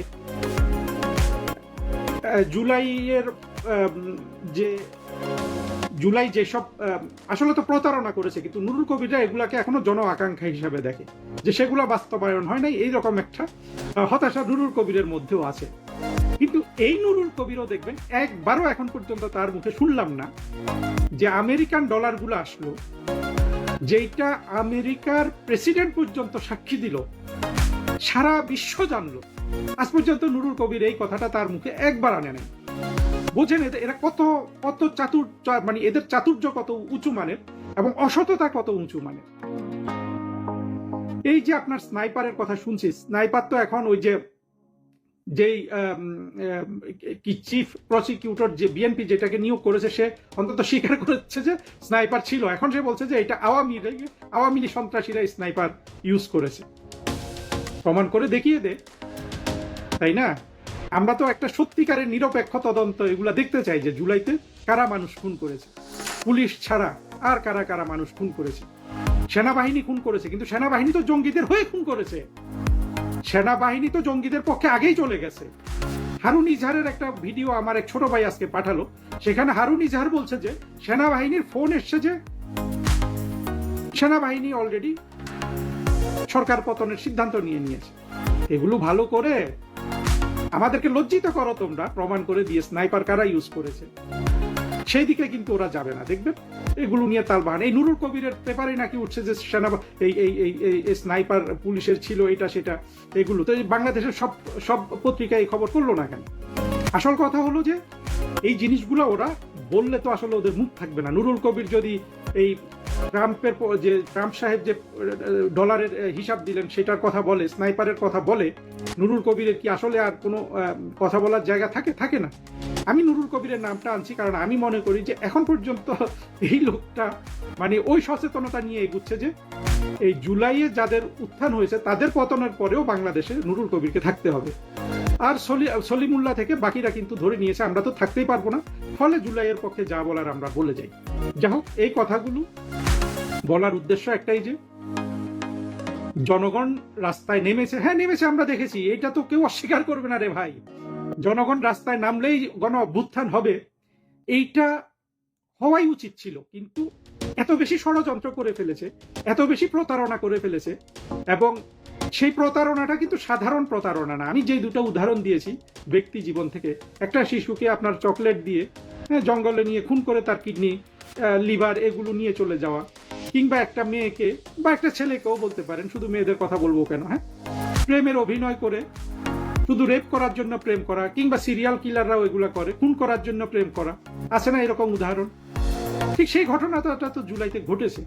তাহলে কি পেছনের দিকে তাকিয়ে এটাকে গণ অভ্যুত্থান বলা যাবে? কোনোভাবেই বলা যাবে না। অবশ্যই এসব ছোট ছোট উদাহরণ দিলেও কিন্তু জুলাইতে যেই পর্যায়ের প্রতারণা হয়েছে বাংলাদেশের সাথে সেটাকে অপমান করা হয়। মানে এই প্রতারণাটা এত বেশি খারাপ ছিল, এই আমি যেই দুটো মানুষ খুনের যেই দুটো খারাপ কাজ বললাম তার চেয়ে অনেক বেশি খারাপ। একটা দেশকে মেরে ফেলা হয়েছে, একটা জাতিকে মেরে ফেলা হয়েছে, বাংলাদেশের মুক্তিযুদ্ধের যা কিছু অর্জন সেটাকে ধ্বংস করে ফেলা হয়েছে বা ধ্বংস করার অ্যাটেম্প্ট নেওয়া হয়েছে। তারপরেও এটাকে কিন্তু গণ অভ্যুত্থান ছিল, বিপ্লব ছিল, এগুলা বলে যেতে হবে। সবকিছু কি মামার বাড়ির আবদার? চাতুর্য থাকলে, বুদ্ধি থাকলে, চালাকি থাকলেই কি একটা মিথ্যাকে সত্য বানানো যায়? বানানো যায় না। জুলাইয়ের যে ক্ষতি হয়ে গেছে, যে ধ্বংস হয়ে গেছে, সেইটার ভুক্তভোগী হবে সেই মানুষই যারা এই জুলাইতে নেমেছিল এবং অন্য মানুষগুলা যারা জুলাইতে নামেন। এই দুই পক্ষের মানুষ কিন্তু একত্র হতে বেশি সময় লাগবে না কম সময় লাগবে সেটা পুরোপুরি মুক্তিযুদ্ধের পক্ষের যে শক্তি আছে, তাদের যে রাজনৈতিক দল আছে, আওয়ামী লীগের দক্ষতার উপর নির্ভর করবে। আওয়ামী লীগ অদক্ষ হলো, অপ্রজ্ঞাহীন থাকলো, এগুলা কোনো কিছুই কিন্তু জুলাইয়ে যে সন্ত্রাস হয়ে গেছে, যে চাতুর্য হয়ে গেছে, যে প্রতারণা হয়ে গেছে, সেগুলাকে কিন্তু আওয়ামী লীগের ব্যর্থতা কোনোভাবেই বৈধতা প্রদান করে না। আজকে অনেক দিন পরে ব্যারিস্টার সুমনের কথা মনে পড়লো। আমার যাও মনে পড়লো, আমার ধারণা আপনাদের অনেকের মনেই নেই ব্যারিস্টার সুমনকে। এর আগে বলি কিভাবে তার নামটা মনে পড়লো, কেন মনে পড়লো। আজকে একটা নিউজ পড়ছিলাম, সেখানে হচ্ছে এনভয় গ্রুপের চেয়ারম্যান, সাবেক এমপি, আওয়ামী লীগের আমলের এমপি সালাম মুর্শেদী, একসময় খুব বিখ্যাত ফুটবলার ছিলেন। সালাম মুর্শেদীর একটা বিচার শুরু হয়েছে। বিচারটা কি? বিচারটা হচ্ছে তিনি এবং তারা কয়েকজন মিলে গুলশানের মতো জায়গায় 27 কাঠা সরকারি জমি আত্মসাতের মামলা। এই জমিটা অর্পিত সম্পত্তি বা পরবর্তীতে যেটাকে বলা হয় মানে সরকারি সম্পত্তি ছিল, সেটা বিভিন্নভাবে অবমুক্ত করে তারা নিয়ে গিয়েছিল। 27 কাঠা জায়গা। সালাম মুর্শেদী সম্পর্কে আপনারা যারা জানেন, তিনি একজন প্রথিতযশা গার্মেন্টস ব্যবসায়ী। তার কোটি কোটি না, শত কোটি না হলে হাজার হাজার কোটি টাকার মালিক। কিন্তু গুলশানের সেই 27 কাঠা জায়গা, সেটাও সম্ভবত কয়েকশো কোটি টাকার হবে, সেটার লোভ তিনি সামলাতে পারেন নাই। এই গোটা মামলাটা সালাম মুর্শেদী তখন আওয়ামী লীগ ক্ষমতায় এবং আওয়ামী লীগের তিনি একজন প্রভাবশালী নেতা, ডোনার, তার বিরুদ্ধে কে মামলা করেছিলেন? ব্যারিস্টার সুমন মামলা করেছেন। ব্যারিস্টার সুমন রুখে দাঁড়িয়েছিলেন। ব্যারিস্টার সুমনের কথা আপনাদের অনেকেরই মনে আছে, গ্রামে গঞ্জে ঘুরে বেড়াতেন, ফেসবুকে লাইভ করতেন এবং বিভিন্ন জায়গায় সেতু তৈরি করে দিতেন, ব্রিজ তৈরি করে দিতেন, বন্যা দুর্গতদেরকে ত্রাণ দিতেন। এই করে করে ব্যারিস্টার সুমনের একটা পরিচিতি তৈরি হয়। সেই ব্যারিস্টার সুমন আজকে 2 বছর ধরে কারাগারে আছে। কারাগারে যে কেউ থাকতে পারে, সেটা নিয়ে আমার কোনো ধরনের অভিযোগ নাই, কিন্তু বাস্তবতা হচ্ছে ব্যারিস্টার সুমন সেখানে কেন আছেন? ব্যারিস্টার সুমনের বিরুদ্ধে 7টি মামলা করা হয়েছে। জুলাই হত্যা মামলা, এজ ইউজুয়াল, যাত্রাবাড়ির মামলা, মিরপুরের মামলা, এগুলো কমন, এগুলো সকলের একটা করে থাকে এবং এইভাবে তাকে গত 2 বছর ধরে জেলে পুরে রাখা হয়েছে। আমি কেন এই প্রসঙ্গটা বললাম? কারণ আমি জানি, আপনি জানেন, আরো অনেকে জানেন, ব্যারিস্টার সুমন কিন্তু আওয়ামী লীগ করতেন না। তিনি একসময় যুবলীগ করতেন এবং তাকে যুবলীগ থেকে খেদিয়ে দেওয়া হয়। কেন তাকে যুবলীগ থেকে বের করে দেওয়া হয়, এটা একটা ইন্টারেস্টিং কাহিনী। তখন বিভিন্ন জায়গায় থানার লোকজন হয়ে গেল, পুলিশ, ওসি টসি, এরা হয়ে গেল আওয়ামী লীগ। এরা দলীয় সিদ্ধান্ত নেয়, দলীয় কমিটি বানায় দেয়, লোকাল গ্যাঞ্জাম মিটায় দেয়, গ্রুপিং মামলা মিটায় দেয়। এরকম একটা অনুষ্ঠানে থানার একজন ওসি ছিলেন এবং তিনি সেখানে গিয়ে যুবলীগের একটা বিরাট অনুষ্ঠানে বা আওয়ামী লীগের অনুষ্ঠানে ব্যাপক হারে স্লোগান দিচ্ছিলেন। ব্যারিস্টার সুমন খুব যৌক্তিক একটা প্রশ্ন করেছিলেন। তিনি প্রশ্ন তুলেছিলেন যে প্রশাসনের লোকজনের এই দলীয়করণটা আদৌ দরকার কিনা না, এবং তিনি বলেছিলেন যে আওয়ামী লীগের মিছিলে স্লোগান দেওয়ার মতো আওয়ামী লীগের কি লোকের অভাব পড়েছে যে থানার ওসিকে সেই স্লোগান দিতে হবে? অবভিয়াসলি আমরা জানি আওয়ামী লীগের শেষ পর্যায়ে আওয়ামী লীগ আসলে চালাতো প্রশাসনের লোকজন, তারাই মালিক পক্ষ। সুতরাং ব্যারিস্টার সুমন আওয়ামী লীগে থাকতে পারেন নাই। তিনি স্বতন্ত্র প্রার্থী হিসাবে নির্বাচন করেছিলেন 23 সালে এবং আওয়ামী লীগের মন্ত্রী পরিষদের একজন হেভি ওয়েট নেতাকে হারিয়ে তিনি এমপি হয়েছিলেন। খুব অল্প দিনের মতো এমপি হয়েছিলেন এবং সেই সময় তিনি এই যে এখন আমরা হাসনাত আবদুল্লাহ এবং অন্যদের দিয়ে শিহরিত হই যে তারা এই করছেন সেই করছেন, সেই ট্রান্সপারেন্সিটা, সেই কি বলা যায় পরিষ্কার বিলি বন্টন, চা শ্রমিকরা কত টাকা পাচ্ছেন, কয়টা বুট এসেছে, কয়টা রেইনকোট এসেছে, তিনি সেগুলো নামের তালিকা দিতেন, বিভিন্ন অনুষ্ঠানে বলতেন এবং প্রকাশ্যে রাখতেন এবং তিনি খুব সততার সাথে এমপির দায়িত্বটা পালন করছিলেন বলে জনমনে একটা বিশ্বাস আছে। সেই ব্যারিস্টার সুমনকে 2 বছর ধরে রেখে দেওয়ার জন্য। তিনি পুলিশ অফিসার ছিলেন না যে গুলি করে ফেলেছেন। আওয়ামী লীগের তো নেতা ছিলেনই না যে না বুঝতাম যে না উনি ওই এলাকায় ছিলেন, ওইখানে উনি গুলি করেছেন, কিছু একটা বলা যাবে।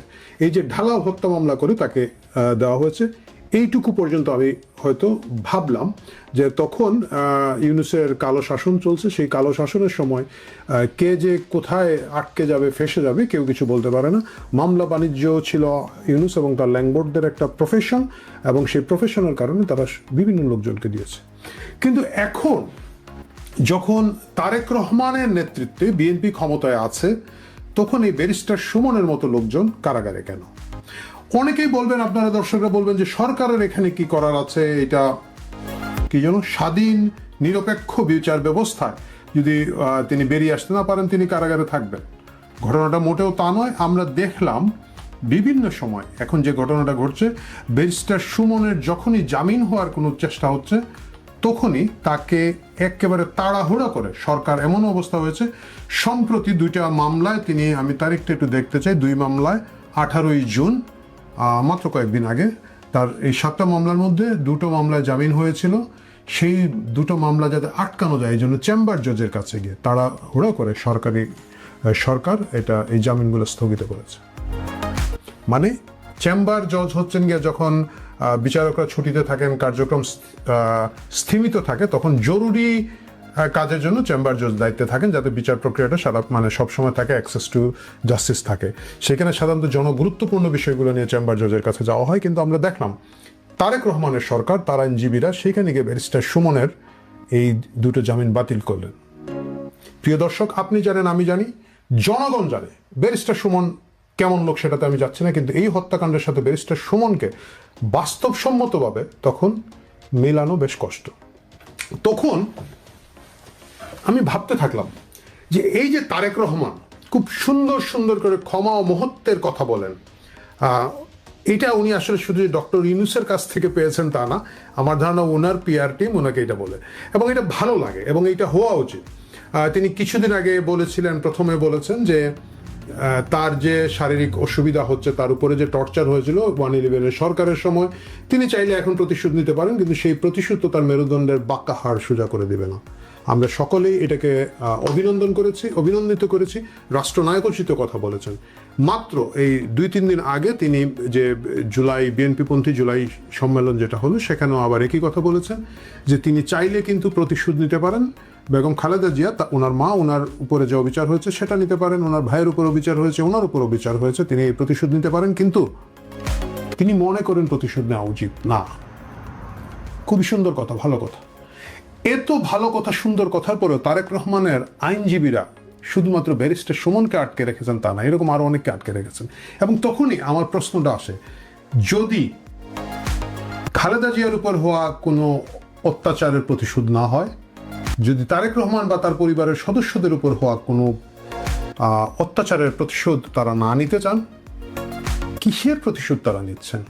এবং তখনই খুব ইন্টারেস্টিংলি আপনি দেখবেন যে যাদের আটকে রাখা হয়েছে তারা সকলে আসলে সেই প্রতিশোধ স্পৃহাটা তারেক রহমান নিজের জন্য বা নিজের পরিবারের জন্য গুলোকে ক্ষমা করে দিয়েছেন, কিন্তু জামাত এবং যুদ্ধাপরাধীদের বিচার প্রক্রিয়া যারা যেখানে জড়িত ছিল তাদের প্রত্যেককে তারা কোনোভাবেই এই সুষ্ঠু আদালত প্রক্রিয়ার মাধ্যমে বের করে দেওয়ার কোনো ইচ্ছা প্রকাশ করছে না। ব্যারিস্টার সুমন, তিনি কিন্তু একটা সময় ট্রাইব্যুনালের আইনজীবী প্যানেলে ছিলেন, পরবর্তীতে যদিও ছিলেন না, যুদ্ধাপরাধী বিচার প্রক্রিয়া ছিলেন। আমরা জানি ব্যারিস্টার তুরিন আফরোজ, মানে এরা তো আসলে আওয়ামী লীগের এমপি না, মন্ত্রী না।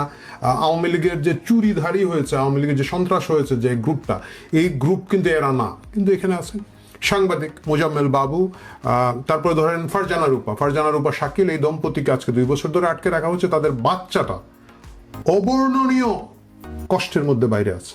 আমি বলছি না ফারজানা রূপা খুব ধোয়া তুলসী পাতা, আমি বলছি না যে বাকি সকলে খুব ধোয়া তুলসী পাতা, কিন্তু ফারজানা রূপা বা শাকিল এমন কোনো অপরাধ করেন নাই তাকে মাসের পর মাস, বছরের পর বছর আপনি কারাগারে রেখে দেবেন। মুজাম্মেল বাবু, ফারজানা রূপা, শাকিল, আমি ধরে নিলাম তারা আওয়ামী লীগের পক্ষে কথা বলেছেন, এটা তাদের একটা রাজনৈতিক অধিকার ছিল, তারা তাদের মতো বলেছেন।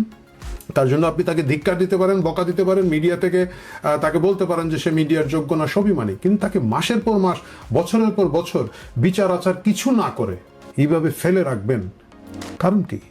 কারণ এরা যুদ্ধাপরাধীদের বিচারের সময় বিভিন্নভাবে মিডিয়ায় কথা বলেছে।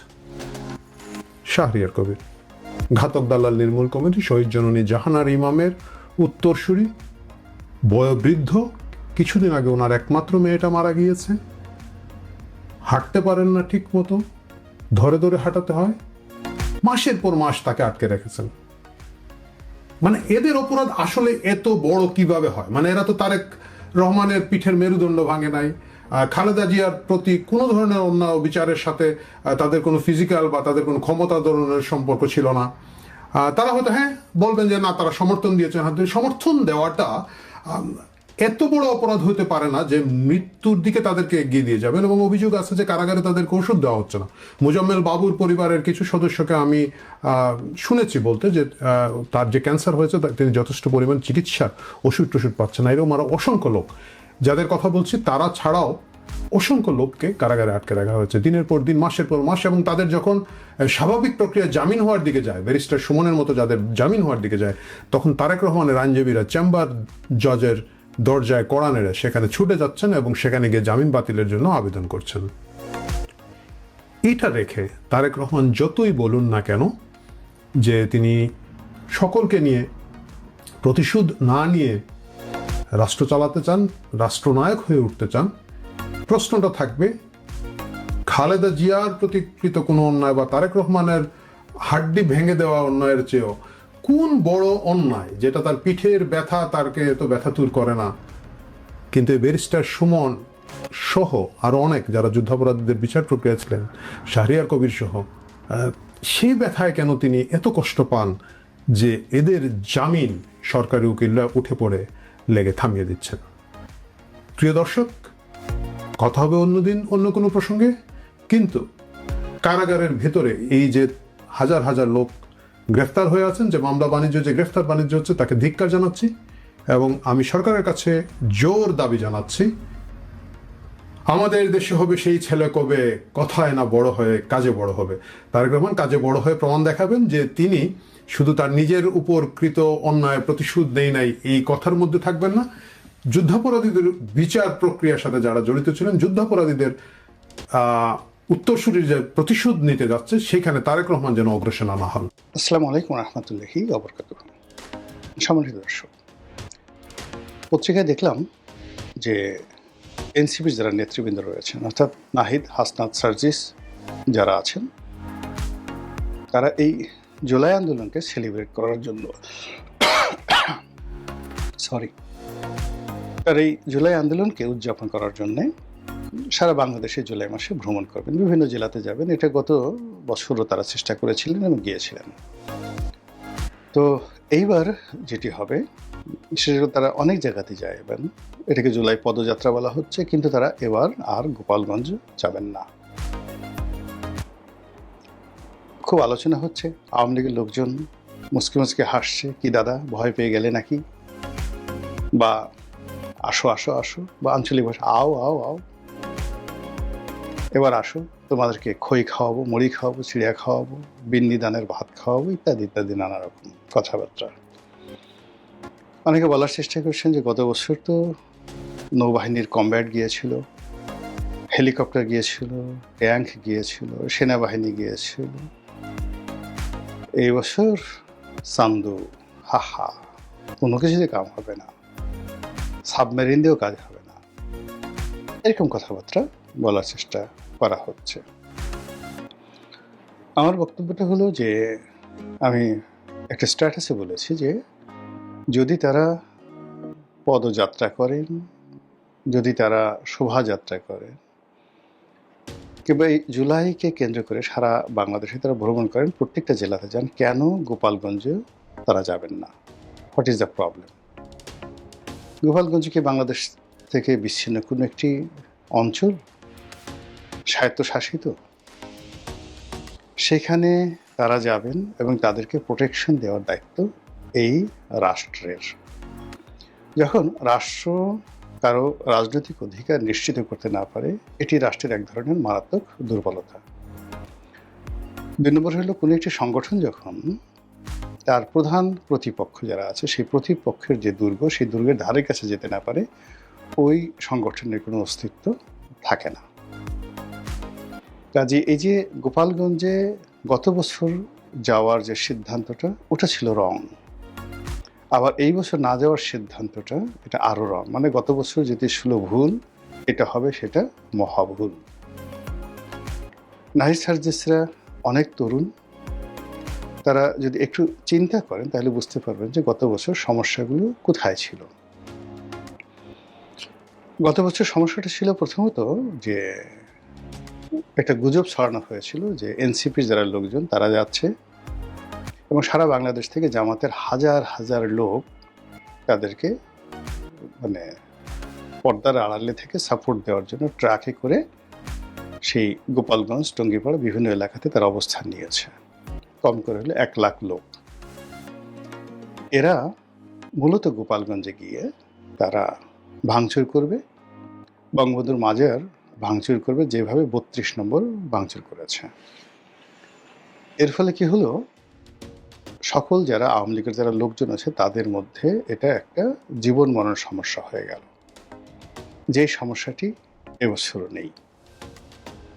দ্বিতীয়ত হলো যে ওই সময়টিতে প্রচার মাধ্যমে এটা নিয়ে ব্যাপক আলোচনা হয়েছে, আর তাদেরকে প্রোটেকশন দেওয়ার জন্য সেনাবাহিনী, পুলিশ যে রণসজ্জা সেখানে তৈরি করেছিল।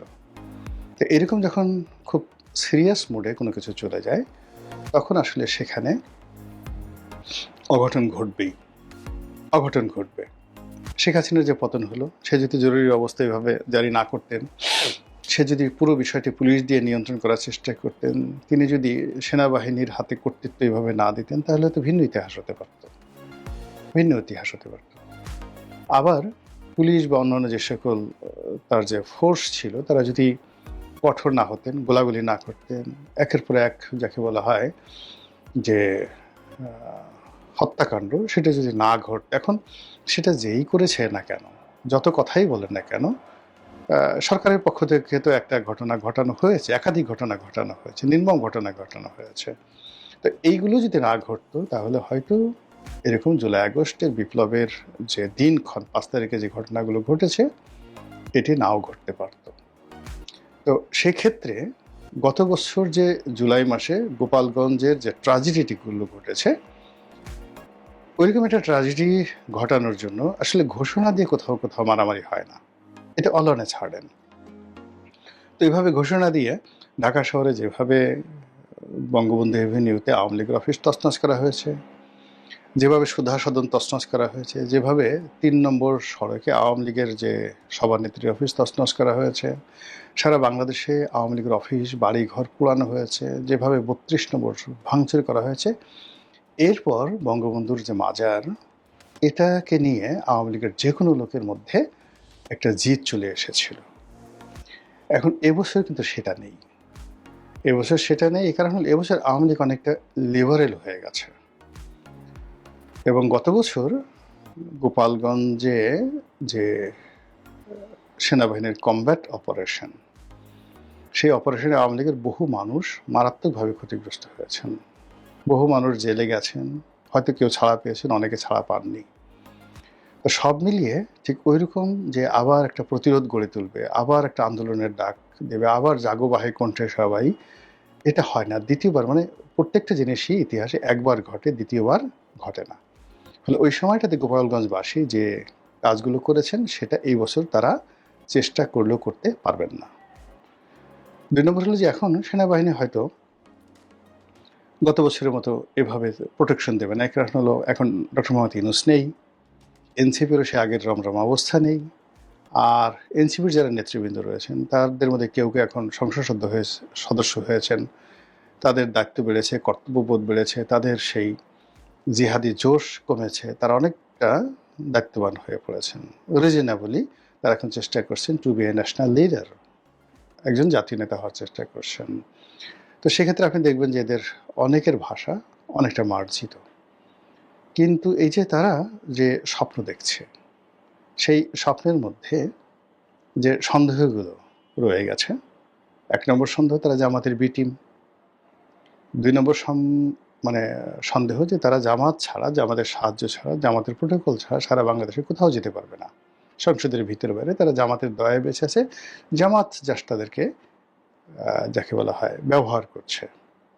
জামাত চেষ্টা করেছিল তাদেরকে বিএনপির মধ্যে ঢোকাতে, ব্যর্থ হয়ে তারা নিজেরাই নিজেদের সন্তানকে কোলে করে নিয়েছে।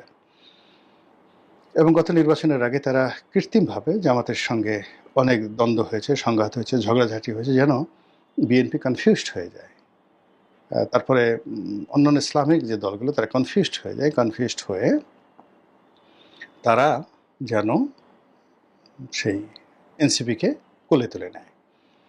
কিন্তু সেই কৌশলটি, সেটা জামাতের হোক এনসিপির হোক, সেটা ফ্লপ করেছে। এর ফলে দল হিসেবে এনসিপির ক্ষয়ক্ষতি হয়েছে মারাত্মক, জামাতেরও ক্ষতি হয়েছে, এবং এনসিপির মধ্যে যে ঐক্য, বিশেষ করে আসিফ মাহমুদ, সজীব ভুইয়া, তারপর মাহফুজ, যে মাস্টার মাইন্ড মাহফুজ, সামান্তা শারমিন, তারপরে আরও এক ঝাঁক মহিলা ছিলেন যারা, বিশেষ করে ওই যে লন্ডন থেকে একটা ডাক্তার ভদ্রমহিলা এসেছিলেন, আরেকজন ডাক্তার আছেন টেলিভিশনে টকশো করেন আর কি। তো ওনারা সবাই এই জামাতের সাথে সম্পৃক্ততা হওয়ার কারণে তারা অনেকে চলে গেছেন, ইনক্লুডিং নীলা ইব্রাহিম সহ। তো এই অবস্থাতে এখন এনসিপি আবার নতুন করে রিঅর্গানাইজ হচ্ছে। তারা ডক্টর মোহাম্মদ ইউনূসের জন্মদিন পালন করেছে, সেখানে ডক্টর মোহাম্মদ ইউনূস নেচেছেন, এনসিপির যারা নেতৃবৃন্দ তারা সেখানে গিয়েছেন। তারপরে তারা আগামী 10 বছরের মধ্যে রাষ্ট্র ক্ষমতা লাভ করার জন্য যত কাজকর্ম করা দরকার সেভাবে করছেন। বিএনপির অনেক নেতাকর্মী তাদের দলে যোগদান করছে, ইত্যাদি ইত্যাদি কর্মকাণ্ডগুলো ঘটছে। এবং তারা যারা নেতৃবৃন্দ, বোঝা যাচ্ছে যে এই মুহূর্তে তাদের আসলে কোনো ফাইন্যান্সিয়াল কোনো সমস্যা নেই।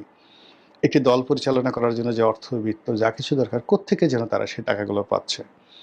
এবং তাদের যে সকল মিত্র, গুপ্ত মিত্র ছিল সেই আন্দোলনকালীন সময় বা আন্দোলন পূর্বকালীন সময়, প্রায় সবাই এখন আবার প্রকাশ্যে এসে তাদের সঙ্গে যোগ দিয়েছেন।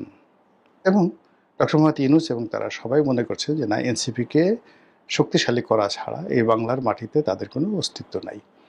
তো এই যে এনসিপি, তাদেরকে বাঁচতে হবে, তাদেরকে সার্ভাইভ করতে হবে, তাদের অস্তিত্ব বজায় রাখতে হবে, আরও অনেক কিছু। এবং সেই কাজগুলো করার জন্য সারা বাংলাদেশকে তারা ওন করবে, এটি স্বাভাবিক। এখন তারা যদি সেই গোপালগঞ্জকে ভয় পায়, তাহলে কয়দিন পরে তারা ফরিদপুরকে ভয় পাবে, রাজবাড়িকে ভয় পাবে, শরীয়তপুর মাদারীপুরকে ভয় পাবে, এরপর মাদারীপুর থেকে এসে বরিশালকে ভয় পাবে, পিরোজপুর, ঝালকাঠি, বাগেরহাট, খুলনা। আওয়ামী লীগের যে সকল এলাকাতে ব্রুট মেজরিটি রয়েছে, প্রচণ্ড জনপ্রিয়তা রয়েছে, যশোরের বিস্তীর্ণ অঞ্চলে তাদের জনপ্রিয়তা রয়েছে।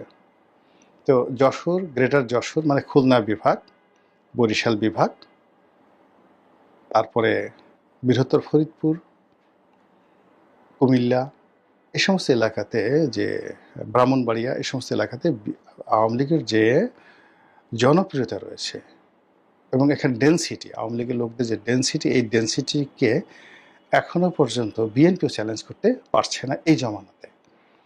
তো সেক্ষেত্রে এনসিপির মতো একটি নবীন দল, তারা এই গোপালগঞ্জকে যদি ভয় পায়, এই ভয় তাদের মধ্যে বাড়তে থাকবে। আর গোপালগঞ্জে তারা গেল না, তখন এই আওয়ামী লীগের মধ্যে একটা প্রতিযোগিতা শুরু হয়ে যাবে যে গোপালগঞ্জ যদি পারে, আমরা কেন পারবো না। গোপালগঞ্জকে তারা ভয় পেল, আমাদেরকে ভয় পাক। আমরা সবাই তো তাফালিং করতে বা মাস্তানি করতে, দাউদ ইব্রাহিম হতে, এরকম জিনিস আমরা খুব পছন্দ করি। ভয় দেখাতে আমাদের খুব ভালো লাগে। আমরা দেখবেন যে খুব ছোট ছোট বাচ্চা, তাকে 80 বছরের বুড়া বা বুড়ি, তারা ভয় দেখাচ্ছে এবং ভীষণ রকম আনন্দ পাচ্ছে। নবজাতক শিশু, তাকে গিয়ে ভোকা এই কথা বলে, আর শিশু ভয়ে কেঁদে দেয়, বুড়া ফিক ফিক করে হাসে। এই জিনিসগুলো আমাদের মধ্যে রয়েছে। এখন এনসিপিকে ভয় দেখে, অর্থাৎ গোপালগঞ্জবাসী যদি মনে করে যে আমরা ভয় দেখাতে সফল হয়েছি, ঠিক সেম জিনিসটি ভাইরাসের মতো অন্যান্য জেলাতে ছড়িয়ে পড়বে, মারাত্মকভাবে ছড়িয়ে পড়বে। সেক্ষেত্রে এনসিপির উচিত এই ধরনের প্রোগ্রাম না করা, একেবারে না করা। আর যদি তারা করতে চায়, তাহলে লোকজন সহকারে শক্তিমত্তা নিয়ে সার্বজনীনভাবে সব জায়গায় যাওয়া, এবং সেখানে যারা রাজনৈতিক নেতৃবৃন্দ, ইভেন তারা এখন আওয়ামী লীগের সঙ্গে কথা বলতে পারে, ওখানে যারা আওয়ামী লীগের নেতৃবৃন্দ রয়েছেন তাদের সঙ্গে টেলিফোনে কথা বলতে পারেন, বৈঠক করতে পারেন, উপহার পাঠাতে পারেন যে ঠিক আছে, যারা চলে যাবার তারা গেছে, যাদের বিরুদ্ধে আন্দোলন করেছি, লড়াই করেছি, ইটস ওকে, বাট আপনারা বাংলাদেশে আসছেন, আমাদের কথাগুলো শুনেন, আমরা যে আসছি আমাদের কথাগুলো শুনেন, যদি খারাপ লাগে আপনারা প্রতিবাদ করবেন, কিন্তু আমাদের তো কথা বলতে দিতে হবে, আমরা তো আপনাদেরকে কথা বলতে দিতে চাই। এইভাবে একটা রিকনসিলিয়েশন যদি এনসিপি করতে না পারে, তাহলে তারা যত কথাই বলুক না কেন, এই জুলাইয়ের পরে আপনি দেখবেন জুলাই আগস্ট মাসের পর থেকে তাদের যে অস্তিত্ব, দাপট, ক্ষমতা ধীরে ধীরে মারাত্মকভাবে কমতে থাকবে। মহান আল্লাহ আমাদের সবাইকে হেদায়েত দান করুন এবং হেফাজত করুন। আসসালামু আলাইকুম ওয়া রাহমাতুল্লাহি ওয়া বারাকাতুহু।